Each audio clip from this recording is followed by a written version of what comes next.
But I mean, obviously it must start, the new one starts in January like ours. The last I heard, that's where she was on the check. Yeah. Well, I wish Carly could have met her. Yes. That would have been cool. Our granddaughter's so disappointed, Oh, I and it bet. caused so much confusion. Yes. She canceled her apartment in Athens, she gave up her parking pass, she gave up all of her But plans. you know what? The Lord provided. We prayed, and Yes. there was one apartment left that was in a decent location with the university bus route because she had That's no parking important. anymore. Yeah. Okay. And the woman didn't answer the phone all day. They were over there last Monday. And then she said, I'm going to try one more time. She answered. It was like she had another person coming the next morning. So they, okay, we'll take it. Yeah. It was like, oh, thank you, Lord. Yes. Well, we started our fast today, or for those that remembered, I was going to send out a text, and I forgot to. So hopefully people remembered that today is the day that we started the fast, which is why I didn't make any food. I didn't plan on making coffee because I don't know exactly what everybody is fasting, and that's what we want to talk about today. We want to talk about It's in my car. we want to talk about fasting, and we want to talk about it mainly from the biblical standpoint and what it means to what it was to the Jew, what it was to Jesus and the disciples, and what it is to us today. Thank you. So, I'll try to get it all done in 30 minutes. If I start bogging down somewhere or I start chasing a rabbit, shoot me, not the rabbit, okay? Get me off that rabbit trail. Okay, well, let's start with where does fasting come from? Where in the Old Testament is it part of the law? And the answer is yes, it is. Moses gave the law to fast, and this is found in Leviticus 16:29 and also in Leviticus 23. In Leviticus 16, it says, "This shall be a statute forever for you. In the 7th month, on the 10th day of the month, you shall afflict your souls." And the afflict your souls is also interpreted as fasting. You are afflicting your soul. You're punishing your soul, so to speak. You shall afflict your souls and do no work, whether a native of your country or a stranger who dwells among you. For on that day the priest shall make atonement for you to cleanse you, that you should be clean from all your sin before the Lord. It is a Sabbath of solemn rest for you, and you shall afflict your souls. It is a statute forever. So in the law of Moses, you were to fast. You were to afflict your soul. You were to abstain from food. But notice when you are to do it. In the 7th month, on the 10th day. One day a year, you're to fast.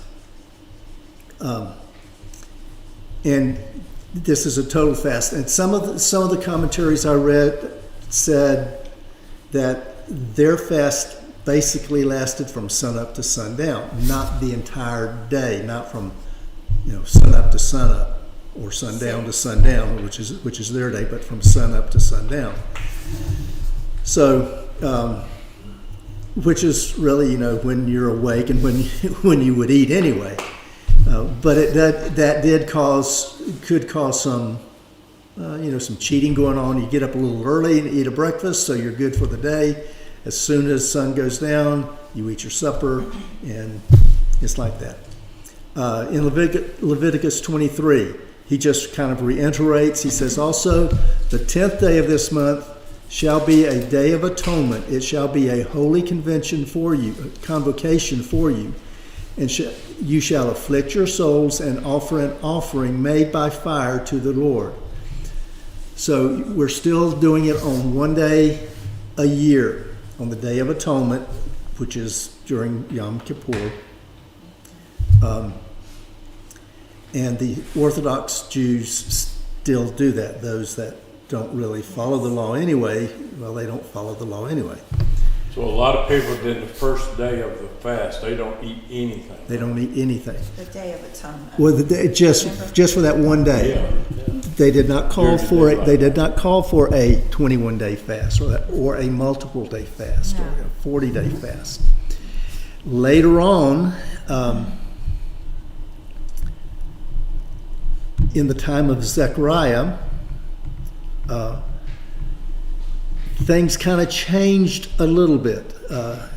So in Zechariah 19, Zechariah gets the word from the Lord, and he says, "Thus says the Lord of hosts, to fast the fourth month, the fast of the fourth month, the fast of the fifth month, the fast of the seventh month, and the fast of the 10th month shall be joy and gladness and cheerful feast for the house of Judah. Therefore love, truth, and peace." So now they've gone to, from one day a year in the 10th month, they've gone to 4 times a year in the 4th, the 5th, the 7th, and the 10th month. Okay. So the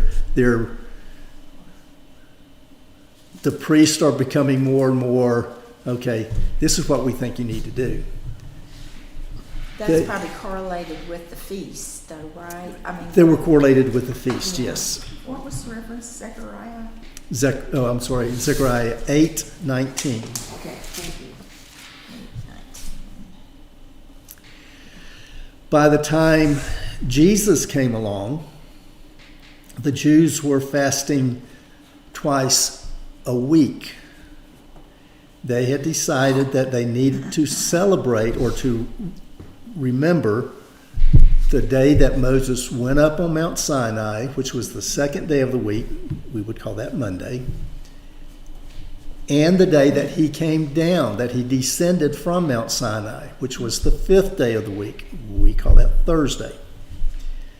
So now they were fasting on Mondays and Thursdays. Still, 2 days together wasn't a common practice, but 2 days a week for the for fasting was Still a daylight common. fast or a 24-hour fast? Or does it say? their the day. common, It yeah, would have been their day. it would have been their day probably. It's sun up to sundown. I didn't find any commentaries that specifically said that, but Thou fastest till the moon sets in the morning. But so when Jesus comes along, now Jesus was from a religious family. Mary and Joseph were from families that were Bible believers. They were Torah believers. You know, they read the Torah, they kept the law, they did everything that they were supposed to do. So surely Jesus was taught to fast on Mondays, or on the second day of the week and on the 5th day of the week. Jews didn't use the term Monday, Tuesday, Wednesday, Thursday, Friday. I never knew that. Yeah. So we see Jesus coming on the scene into his ministry, and he now goes into a 40-day fast, which is not commanded anywhere. It is not even suggested anywhere in Scripture, except that Jesus did it. And he fasted. He didn't have food or drink for 40 days. And it was not easy for him. You have to remember, Jesus, right, at this point in history, Jesus was living a man's life. He was living a human life. Well, we would die. We Because would- You can't go with 30-something days without food. It would be You die. very hard. It would be You very die. hard. They Yeah. say. So is that the first mention of a I don't- lengthy fast in I the don't Bible? think so. I can't think of any. I don't think so. I think it seemed like there was one more, but I just kind of ran out of time to research on that. Oh, Moses, I just read that. He went up on the mountain. Yeah, he went on the mountain. It was 40 days. And for 40 days. fasted. And he didn't have, he may have taken water. Yeah. We don't know, and we're really not told, I don't think. So that would be a repetition that Jesus, there's so much of that type and shadow that would make sense. The Greek word that Matthew and the disciples used for fast is, or it's not the Greek word, but the Latin word is basically is the word that says not to eat. So when Jesus fasted and the disciples fasted, they didn't eat. They probably drank water and water only. So this is kind of the summary of fasting. Jesus does tell us. We as New Testament believers, we are never commanded to fast. But I'm sure Jesus expected us to fast along the lines that the Jews were fasting, because remember on the Sermon on the Mount, he says, when you pray and when you tithe, when you fast, as if this is something you're going to do normally. So when you fast, this is the way you should fast. Don't let people know that you're fasting. One thing that I'm doing right now today is I'm fasting coffee. So, but I still have my coffee mug, because people see me with my coffee mug. And if they didn't see me with my coffee mug, they would think, what's wrong? Well, I've got hot water in it, but you don't know that, and that's okay. You can think what you think, because I'm not supposed to let you know. I'm supposed to put oil on me. I'm supposed to look good. Happy. I'm supposed to be happy. My countenance Not tell all. Exactly. Yeah, that's Linda's already caught me on that. How is it tell all? Yeah, I was telling somebody we were going to fast, and they said, you can't do that. I didn't And say it's not wrong to tell someone you're fasting. If I had well, you might need to tell. my neighbor last night, as I was walking the dog, she was outside, and I told her Carla wasn't there, and asked if I could borrow her truck next week because I had some errands to run. And she said, "Oh, can I bring you over? If I make some dinners, can I bring you over a plate?" And I had to say, "No, I'm fasting starting tomorrow, so don't bring it to me." So it's not that bad, but it's a good thing to fast. It's good for your health to fast, but that's not what biblical fasting is about. Biblical fasting is to take your focus off of your needs and focus on Jesus, and that's the key. The only, and like I said, I was running out of time when I was putting this all together. The one place that I found in the New Testament that one of the apostles spoke about fasting, now Jesus spoke about fasting when you fast, was in 1 Corinthians 7:5, and this was basically to married couples.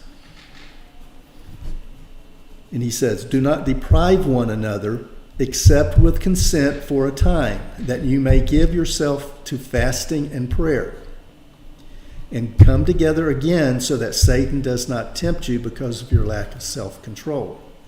So here he's telling couples, yes, we still expect you to fast and pray. The Jewish concept is you fast and pray 2 days a week, on the second day of the week and the fifth day of the week. Jews don't still do that, do they? Some of them do. The Orthodox Jews, I think, still do. Good for them. But Kevin Cohen did on the Day of Atonement, remember? But part of then afflicting your soul, not only giving up food, but also giving up the other pleasures of life. Right. Sexual intimacy. You give up that pleasure for that day, but then don't forget the next day, you're not afflicting your souls anymore. So fasting is biblical, but what does that mean for us today? We're called to it. Pastors called us to a 21-day fast.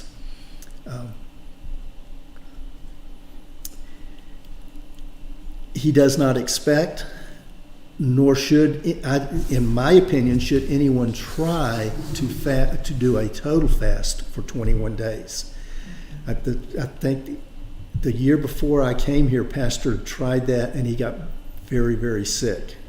I don't know if you remember that, or I remember him mentioning it at one point in time a couple of years ago, and he got very, very sick, so we weren't going to do that anymore.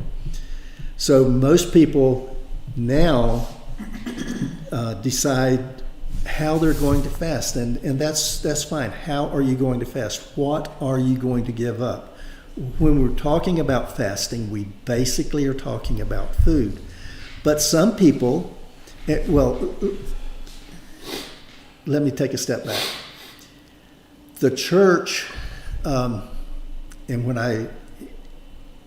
Catholic Church, the Episcopal Church, the Methodist Church, those are the ones I can talk about because I know a little bit more about them. During the Lenten season, the 40 days from Ash Wednesday to Easter, you would fast something. You wouldn't do the total fast for 40 days, but and I remember as a kid not knowing about fasting in the Methodist Church, our fast or our afflicting our souls would be we would put a dime in a little folder for 40 days, and so at the end of the 40 days we would give that as an offering to the Lord. I used to always give a watermelon because you couldn't get them that time of the year anyway. Yeah, that would be good. So, and I didn't like watermelon at the time, but now I do. Yeah, during Lent, you'd always hear people say, "Well, I'm giving up chocolate during Lent, or I'm giving up TV during Lent, or I'm giving this up." They would decide, the one who was doing the fast would decide what their fast was going to be. Is it going to be a partial fast? I'm going to fast lunch, or I'm going to fast breakfast. And as Pastor said, if you don't normally eat breakfast, don't fast breakfast because you're not giving up anything. Yeah. It's not trickery. It's not trickery because tricking yourself. That's not the point. The point is to to take your focus off of what you need, what you want, what you desire, what you crave, and put that focus on Jesus. Make Jesus be what you need, what you want, what you desire, what you crave for that period of time. So as we enter this 21 days of fast, we look at what is your fast going to be? What are you going to fast? A lot of people, well, I won't say a lot of people, some people, and this is what I am doing, I do what's known as the Daniel fast. And the Daniel fast you can find in Daniel 1 and Daniel 10, and they both start in verse 12. And basically what the Daniel fast is, you remember the story that he was taken into captivity. Nebuchadnezzar took him into captivity, but collected all the smart guys from his captives and made them eunuchs in service to him. And as they were being trained, they were given all of these delicacies and all of these foods. And Daniel says, no pork. The rich food. I tell you what. You just feed me vegetables, and most of his vegetables that he ate was raw vegetables, root vegetables. Said, you give me vegetables and nothing but water. Don't force me to eat all the delicacies and all the wine and all that. And see how we fare. In 21 days, you come back. In 3 weeks, you come back and you check us out with the rest of them. Of course, when they came back those 21 days, they were more robust than those that had eaten all the fatty foods. Sure. So we kind of take that as and call that a Daniel fast, where you eat, the basic thing says no meats, no sweets, no treats. You don't eat any meat, including fish. You don't eat any sweets, no sugar additives, no honey, nothing sweet. No dairy. No dairy, no eggs, no pastry, no donuts. Coconut water. Coconut water? Coconut's Well, no, fruit. it's, Fruit in it. that's up to you. I love coconut. I mean, coconut water is really good for you. Yeah, that's up to, that But would it's be up to sweet. you. It tastes sweet. As long as because it doesn't have- coconut's natural. As long as it doesn't have So sugar in it. fruits. It can have natural sugar in it. You eat fruits on the Daniel. Apples. And apples, and they're loaded with sugar, with glucose. So people take the Daniel fast and they use that as their fast. They basically fast from the delicacies of foods. They fast from we fast from the meats. Of course, I am a meat lover. I am a proponent of eating meat. I think eating meat got the human race going where it is today and has really developed it. But sometimes I know meat cannot be that good for you, especially if you overdo the meat. But you still need protein, so you need to make sure you have some source of vegetable protein. Beans, peas, something, oats, something like that. Nuts. Hummus is good. Yeah, what is? Humus? Humus is good. Yes. As long Can't as eat it on chips. can't eat it on chips whole grain. unless they're You can buy 'em. unless they're whole grain. You can buy whole grain Non-processed, Or- that's hard. or make them. So the fast is not supposed to be, this 21-day fast is not supposed to be a something that you are obliged to do, something that you are, it's nothing that's supposed to be very, very strict. You basically decide what and how you're going to fast during this time. For at least the first week, I am fasting coffee. A week or a day? A week? Basically, well, probably until Carla gets back home. Because she has decided she is going to continue drinking her 1 cup of coffee in the morning. So I'm going to have my 1 cup of coffee with her. So, but I drink coffee all day long. Coffee or tea, I drink all day long. But I'm only going to have the 1 cup, and then the rest of the time I'll just have water. I love eggs. I would eat 2-3 eggs every morning for breakfast. Well, I'm not going to eat eggs because that's not part of the diet. Which also means I'm not going to make food for us for the next 2 Sundays. Correct. Correct. But whatever you decide, it needs to be something that you would miss. Again, if you don't eat breakfast, don't fast breakfast because you're not going to miss not having breakfast. One of my very first fasts after I stopped giving my dimes to the church was I fasted chocolate because I am a chocoholic. I love chocolate, and that was one of the hardest things for me to do. Of course, I would have friends at school that would tempt me with chocolate, and I will admit there were times that I gave in because my focus was more on that piece of chocolate than it was on Jesus. But the big thing about our 21-day fast is. It's not just fasting. It's fasting and prayer. As unto the Lord. As unto the Lord.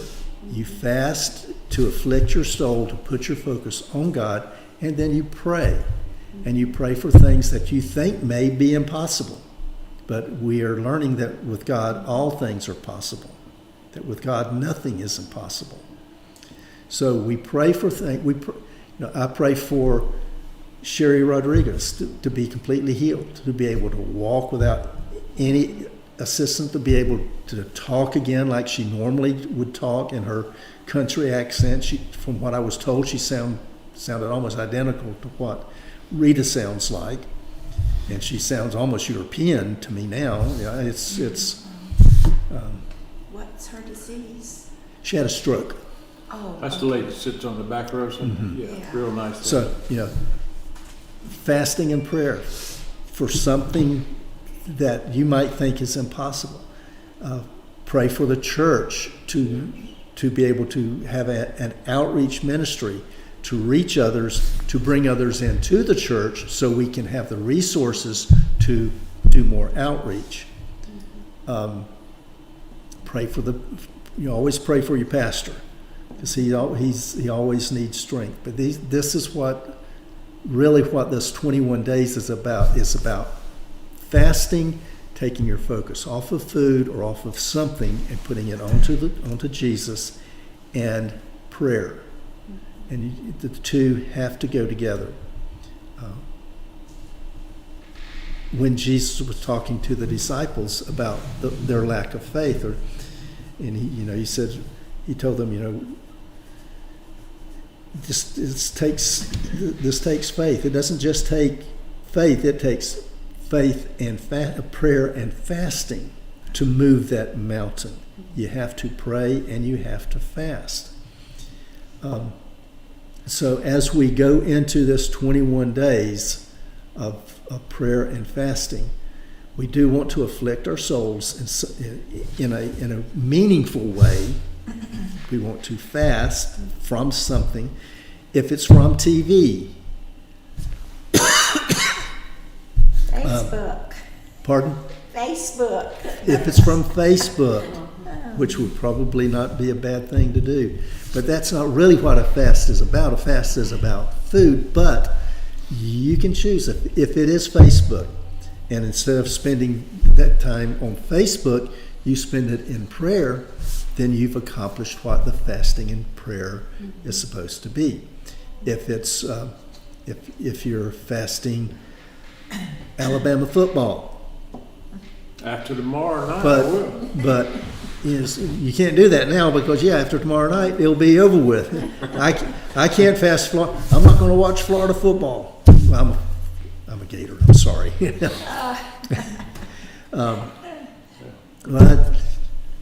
And really, since I married Carla is not a big sports fan, so I've kind of given up watching a lot of sports on TV, and I used to watch it all the time.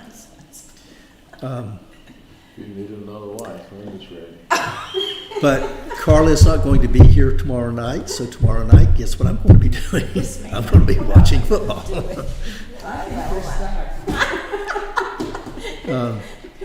But whatever it is that you fast, whatever you decide that you fast, and you can't let someone else really decide for you or influence you. You shouldn't do that kind of fast. You should do this kind of fast. No, you decide what kind of fast you want to do.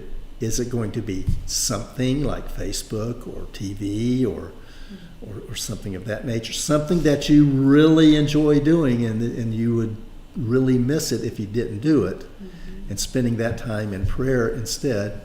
Or are you going to fast a food? Or are you going to fast meals? Or are you going to, what type of fast are you going to do? You decide, but then the key is you maintain what you're going to do and pray. Focus on Jesus as you take your focus away from what you're giving up, what it's afflicting your soul, and pray. And then the third component, it's good to pray. Prayer is absolutely essential. But if you don't believe your prayers are answered, if you don't believe God can answer your prayers or will answer your prayers, then your lack of faith in that, your lack of belief is going to hinder. So that I think it's fasting and praying and having faith, believing that your prayers will and can be answered, or can and will be answered. Because we know, I look at Sherry and I'm thinking, she is so far gone, there's no way. But if I go into my prayer with that attitude, I would never see a miracle happen. So I've got to take my focus off of what I see in the natural and put it on what I see in the supernatural. See her walking, see her talking normal, see her dancing and praising the Lord in the sanctuary. And she's vocal. She's vocal the way she is right now. If she could jump around, she would probably be jumping around. And I long for that day to come. I'm praying for that day to come. And I said this on purpose because I'm putting my faith out on the line to you guys. This is what I'm praying for. And so not only am I expecting to see it, but I am expecting for you to see it too. But you may have some special relative that you need to pray for salvation or for healing or for something. This is a great 21 days to pray. Fast, afflict your soul from something that you really enjoy. Put that focus on Jesus. Pray, believing that he's going to answer your prayer. Well, I just had a thought occur to me. I am addicted to word searches, whether they're in the newspaper or on my phone or whatever. A lot of times I'll be watching TV out of one side of my head and doing a word search. And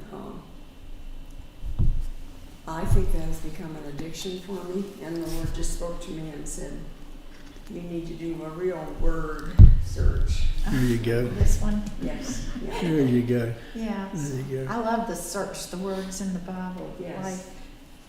Like the word for vegetables is Pulse. yes. What's that? Yeah. I need to know what that is. What is the word? Pulse. Daniel's diet was pulse and Oh, water. pulse. Yes. Yeah. That's Yeah. kind of not what we call those things. Right. Yeah. Right. So I encourage you for the next 21 days to fast. Now, the Sunday, the 30th, the Sunday after the fast stops. Saturday is the last day of the fast. That will be the 21st day. That Sunday, we're going to have a holy convocation. We're going to have a dinner on the grounds. Oh, We're going to have a feast. So banquet. we're going to have a banquet. We're going to celebrate the time. And I hope it's going to be a time of celebration that we can say, this is what I was praying for, and look, it happened. I would love to, and I believe that Sherry will come in that Sunday and she will be dancing and talking. She'll be talking her country talk, and it'll be great. It'll be great. And I hope people can come in and say, I've had an uncle that I've been praying for years and years and years, and he's finally accepted the Lord, and he is on fire for the Lord. That's what this holy convocation, that's what this dinner on the grounds, I hope, is going to turn into. Not just a time of, hey man, I've suffered for 21 days, now let me enjoy myself. Well, the joy will come in seeing those prayers answered. So, any questions, any comments? I know that probably didn't answer all of your questions. Thank you. But it's a start. I gave you some references that you can go to and look it up. So you think in biblical times, they gave up their wine, which was their mainstay, right? Because when they fasted, they just drank. I always heard the water was unsafe, but I don't know. Yeah, they used I don't drink wine anyway. they used the wine to sterilize the water. So, yeah, I don't know. Yeah. I don't know. They didn't know anything really about bacteria or stuff like that. They just knew that if they used 1 part wine and 3 parts water, they wouldn't get sick. And even Jesus tells Paul tells Timothy, drink a little wine to help your stomach.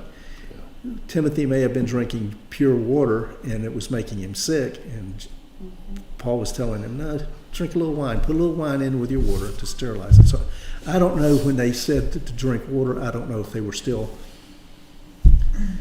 sterilizing their water with wine or not. Probably not. But for the one day, they wouldn't eat or drink. If it was just a 1 day fast, it was a total water drink fast. So, Well, thank you, sir. you're quite welcome. I hope that helped as we go. See, the homeless people left the window open. I hope they didn't leave it so they thought they could get back in. Oh, They could have. So, you guys on YouTube, we will see you next week. I was trying to find the fast to me it's the definition of fast. Do you know where that is? I'm looking.